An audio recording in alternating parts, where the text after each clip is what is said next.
Hello, என்னோட பேர் சௌந்தரி. நான் ஊரப்பாக்கத்துலேருந்து வரேன். நான் பிஇ டிஸ்கண்டினியூ பண்ணிவிட்டு ஒர்க் பண்ணிகிட்ருந்தேன்.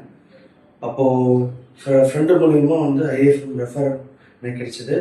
அப்புறமா இங்கே வந்து ஐஎஃப்எம் ஹெட்டு விமல் சார்கிட்ட பேசினேன். அவங்க கொஞ்சம் டீட்டெயிலாக எக்ஸ்பிளைன் பண்ணாங்க கோர்ஸை பற்றி. அப்போ வந்து ஹெச்விஎஸ்சி அதை குறித்து சொன்னாங்க.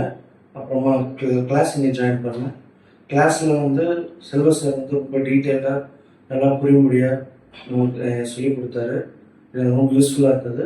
அப்புறமா வந்து பிளேஸ்மெண்ட் கூட விமல் சாரே எனக்கு ஹெல்ப் பண்ணாங்க. அவங்க எனக்கு ரெஃபர் பண்ணாங்க. நான் போயிட்டு இப்போ போரூர் ராமபுரம் அங்கே எல்என்டி கம்பெனியில் இப்போ ஜாயின் பண்ணிட்டேன். Thanks to IFM.